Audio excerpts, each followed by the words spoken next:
Selamat pagi anak-anak. Hari ini kita masih belajar tema 1, Selamatkanlah Makhluk Hidup. Kita sudah masuk pada subtema 2, Hewan dan Sahabatku. Tetap dengan kompetensi dasar yang sama, 3.1 mengidentifikasi karakteristik geografis dan kebudayaan sosial budaya, ekonomi, politik di wilayah ASEAN. Tetapi pada pokok bahasan yang minggu kemarin kita belajar tentang karakteristik geografis dan kebudayaan sosial budaya. Pada minggu ini, untuk pertemuan kali ini, kita belajar tentang keadaan ekonomi pada negara-negara di ASEAN. Nah anak-anak, kita akan lihat satu persatu potensi-potensi ekonomi negara-negara ASEAN. Yang pertama kita lihat Brunei Darussalam. Brunei Darussalam memiliki pendapatan per kapita yang tertinggi di Asia Tenggara. Brunei Darussalam juga terkenal dengan kekuatan sumber daya alam, minyak bumi, dan gas.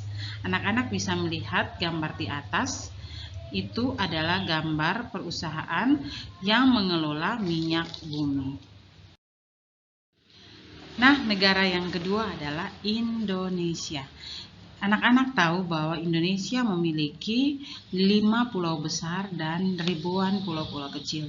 Oleh karena itu, Indonesia merupakan negara kepulauan terbesar di kawasan ASEAN. Indonesia sering mengekspor hasil bumi dari negara-negara lain, baik dalam negara ASEAN maupun bukan termasuk negara ASEAN.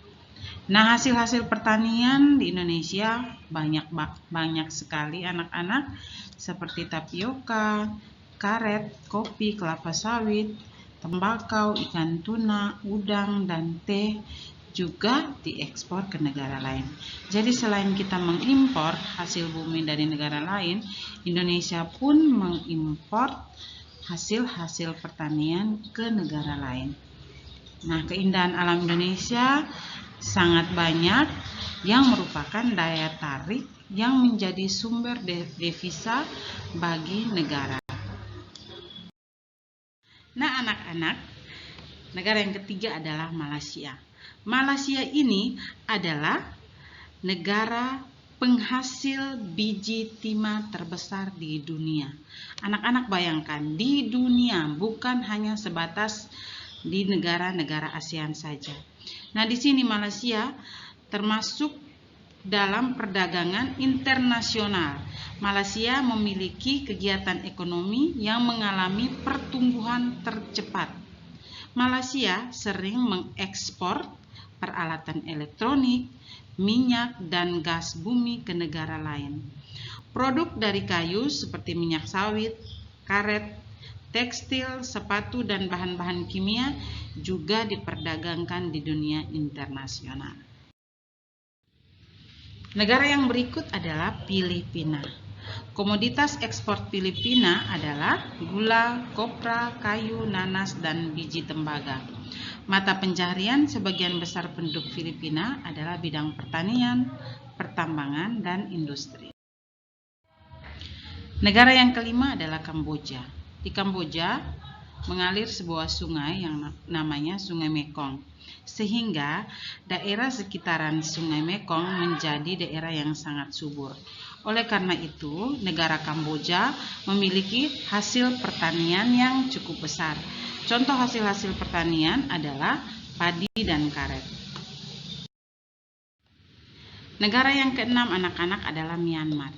Myanmar salah satu negara penghasil padi terbesar di Asia Tenggara. Indonesia sendiri sering mengimpor padi atau beras dari Myanmar. Komoditas perdagangan Myanmar meliputi kayu, beras, pupuk, dan berbagai macam kerajinan.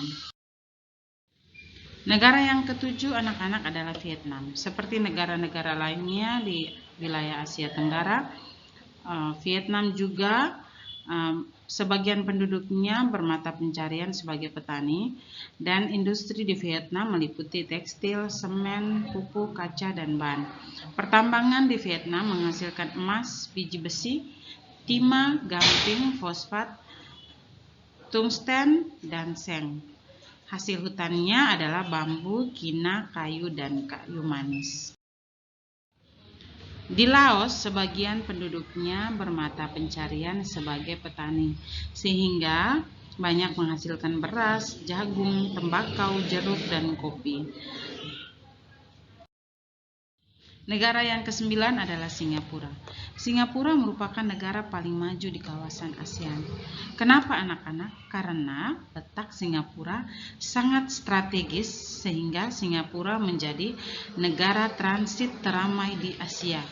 Singapura mengekspor mesin, alat transportasi, alat elektronik, dan barang-barang konsumsi. Yang terakhir adalah Thailand. Thailand disebut sebagai lumbung padi di Asia Tenggara. Kenapa dikatakan lumbung padi, anak-anak? Karena Thailand memiliki hasil pertanian terbesar se-ASEAN dan nomor 3 di dunia. Penghasilan utama Thailand adalah sektor pariwisata. Oke anak-anak, hari ini kita sudah belajar tentang potensi ekonomi yang ada di negara-negara ASEAN.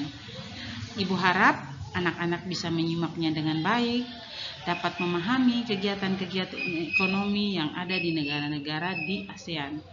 Sekarang, anak-anak bisa menyelesaikan soal-soal evaluasi yang Ibu berikan. Selamat bekerja.